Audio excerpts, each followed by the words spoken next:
ठीक। आज हम लोग कक्षा 9 हिंदी काव्य के बारे में अध्ययन करेंगे, जिसमें कि आज हम लोग मैथिली शरण गुप्त जी के पंचवटी, मैथिली शरण गुप्त जी के द्वारा रचित पंचवटी जो है पंचवटी के बारे में अध्ययन करेंगे, जो मातृक छंद है। तो उसमें से हमने कुछ पदों का व्याख्या कर दिया है और शेष जो बाकी हैं वो इस तरह से हैं।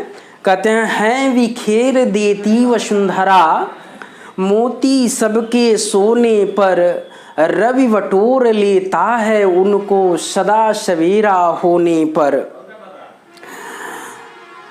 और विराम दायिनी अपनी संध्या को दे जाता है, शून्य श्याम तनु जिससे उसका नया रूप झलकाता है विखेर देती वसुंधरा।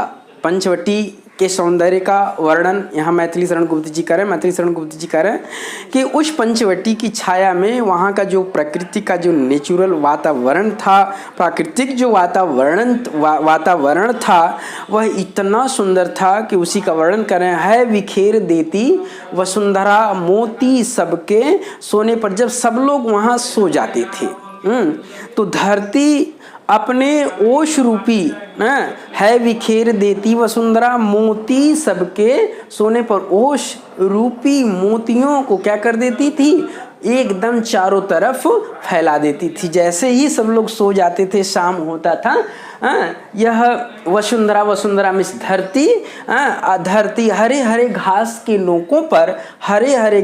नोकों पर ओश रूपी मोतियों को क्या करती थी, चारों तरफ बिखेर देती थी। और रवि बटोर लेता है उनको सदा सवेरा होने पर। जैसे ही सुबह होता है, सूर्य अपने किरण रूपी हाथों से रवि बटोर लेता है। तो रवि का मतलब सूर्य, तो रवि बटोर लेता है उनको, तो यह सूर्य अपने किरण रूपी हाथों से उन ओश रूपी मोतियों को क्या कर लेता है, बटोर लेता है, इकट्ठा कर लेता है। तो रवि बटोर लेता है उनको सदा सवेरा होने पर। और विरामदायिनी का मतलब अत्यंत आराम देने वाली, और विरामदायिनी अपनी संध्या को दी जाता है, अत्यंत आराम देने वाली संध्या का मतलब संध्या वेला को क्या कर देता है, दे देता है शून्य श्याम। जिस तरह से आकाश, श्याम वर्ण वाला जो आकाश है, शून्य श्याम तनु जिससे शून्य का मतलब आकाश अपने श्याम रंग में, अपने श्याम वर्ण के शरीर में, जिससे उसका नया रूप झलकाता है, एक नए रूप को झलकाता हुआ सुशोभित होता है। शून्य श्याम तनु जिससे उसका नया रूप झलकता हुआ एकदम सुशोभित होता है। तो ठीक है, तो अब हम लोग आगे वाले पदों की व्याख्या देखेंगे। कहते हैं सरल तरल जिन तुहिन कणों से। सरल का मतलब एकदम साधारण, तरल का मतलब एकदम पिघला हुआ द्रव्य जिसे कहते हैं। और तुहिन कणों से, तुहिन का मतलब बर्फ के कण से, बर्फ का मतलब ओस के कणों से, ओस के कणों से हंसती हर्षित होती है। एकदम धरती क्या होती है, हंसती हुई ना, एकदम प्रसन्नचित्त दिखाई देती है, हंसती हर्षित होती है। सरल तरल जिन तुहिन कणों से, सरल का मतलब एकदम साधारण, और तरल का मतलब एकदम पिघले हुए, तुहिन का मतलब एकदम बर्फ के कण के समान ना, बर्फ के कण जब ओस की बूंद जब धरती के एकदम हरे हरे घास के नोकों पर जब फैल जाती है, तो ऐसा लगता है, मानो ऐसा प्रतीत होता है कि हंसती हर्षित होती है। एकदम धरती क्या हंसती हुई प्रसन्नचित दिखाई दे रही है। फिर नीचे कहते हैं अति आत्मीया प्रकृति हमारे साथ उन्हीं से रोती है। यह प्रकृति, ये जो नेचुरल प्रकृति है, ये जो वातावरण है, हमें अपना समझ करके, आत्मीय समझ करके और अति आत्मीय प्रकृति हमारे साथ उन्हीं से रोती है। जैसे हम दुख, जिस तरह से दुख का अनुभव करते हैं, उसी तरह से यह प्रकृति भी अपने दुखों का अनुभव करती है, रोती है।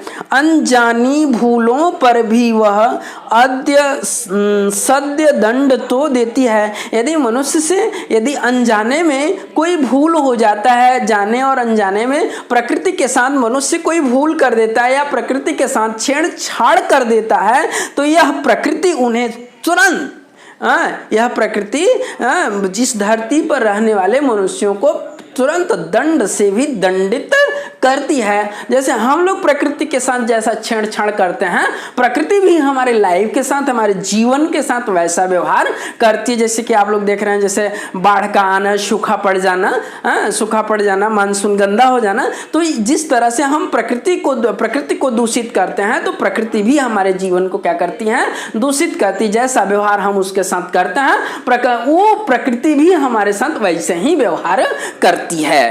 कहते हैं कि पर बूढ़ों को भी बच्चों सा, लेकिन ये प्रकृति बूढ़ों को भी बच्चों सा ना, क्योंकि प्रकृति के लिए बूढ़े भी बच्चे हैं और बच्चे भी क्या हैं, बच्चे हैं।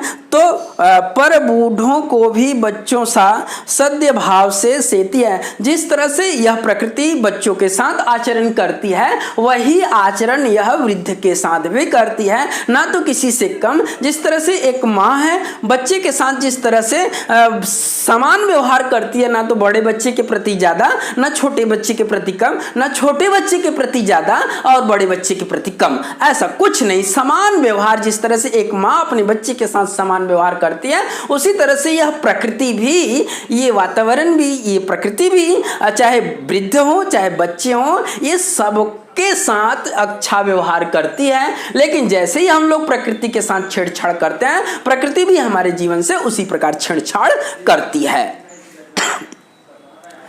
फिर नीचे वाले पंक्ति में 8वां जो है आप लोगों का ये पद है, मैथिली शरण गुप्त जी कहते हैं कि उस लक्ष्मण जी उस समय कह रहे हैं कि 13 वर्ष इस चित्रकूट में रहकर, इस पंचवटी में रह करके, इस प्रकृति की गोद में रह करके 13 वर्ष जो है जैसे उन्होंने व्यतीत कर लिया, ऐसा लग रहा था कि अभी हम लोग कल ही जो है अयोध्या से वापस लाए हैं और फिर कल हमें घर जाना है। माने कहने का मतलब किसी भी प्रकार का वहाँ कष्ट नहीं हुआ, हर तरह से वहाँ सौंदर्य, प्राकृतिक की गोद में रह करके जो सुख का उन्होंने अनुभव किया, उन्हें जरा सा भी अयोध्या का जो है याद नहीं आया, स्मरण नहीं आया। उसी का वर्णन यहाँ मैथिली शरण गुप्त जी कहते हैं कि जैसा कि लक्ष्मण जी वहाँ रह करके अनुभव करते हैं।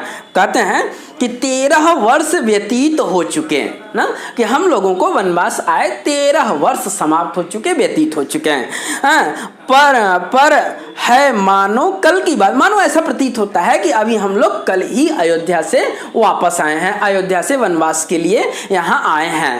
13 वर्ष व्यतीत हो चुके, मानो कल, पर है मानो कल की बात। 13 वर्ष हम लोग अयोध्या से जो है वनवास के लिए आए हैं, लेकिन यहाँ के वातावरण को देख करके, यहाँ के सुख को देख करके, यहाँ के वैभव को देख करके, यहाँ सुगंध से युक्त मंद चलने वाली ठंडी ठंडी हवाओं के सुख का अनुभव करके हमें ऐसा लगता है कि मानो कल की बात, कि अभी अभी हम लोग कल ही वापस आए हैं, कल हम लोग यहाँ वनवास के लिए आए हैं और फिर हमें कल जो है अयोध्या जाना है। तो पर है मानो कल की बात, वन को आते देख हमें जब आर्त अचेत हुए थे तात। जब हम प्रभु रामचंद्र जी और हम और सीता जी जब हम लोग वन के लिए प्रस्थान कर रहे थे, निकल रहे थे, तो पिताजी जो अचानक हम लोगों को वन की तरफ जाता हुआ देख करके जो है बेहोश हो गए, व्याकुल हो गए, अचेत हो गए, अर्थात उनके जो प्राण थे वो शरीर से निकल गए। अब वह समय निकट ही है, अब वह समय अब दूर नहीं, 14 वर्ष का जो समय है अब वह बहुत दूर नहीं है जब हम लोग घर पहुंचेंगे। अब वह समय निकट ही है जब अवधि पूर्ण होगी वन की, जब हमारे वनवास की अवधि क्या हो जाएगी, समाप्त हो जाएगी। किंतु प्राप्ति होगी इस जन को, जैसे मुझ जैसे लोगों को, किंतु प्राप्ति होगी इस जन को इससे बढ़कर किस धन की, जो मुझे यहाँ रह करके जो वैभव प्राप्त हुआ है, जो इस प्रकृति के सौंदर्य को देख करके ये हमारी जो आंखें तृप्त हुई है, इससे बढ़ करके मुझे अब कौन से धन की प्राप्ति होने वाली है। कहते हैं किंतु प्राप्ति होगी इस जन को इससे बढ़कर किस धन की, मुझे इससे बढ़कर के किसी अन्य धन की कोई प्राप्ति होने की कोई लालसा नहीं है। तो इस तरह से हमने जो है 3 पदों का व्याख्या जो है 3 पदों का व्याख्या कक्षा 9 के 3 पदों का जो है व्याख्या कर दिया है पंचवटी के मैथिली शरण गुप्त जिससे ये 3 पदों का विधिवत हमने व्याख्या कर दिया है। यदि आप लोगों को कोई समस्या होती है तो फिर आप हमें जरूर व्हाट्सएप करें, भेजें, ताकि आपकी समस्याओं का हम लोग विधिवत समाधान कर सकें।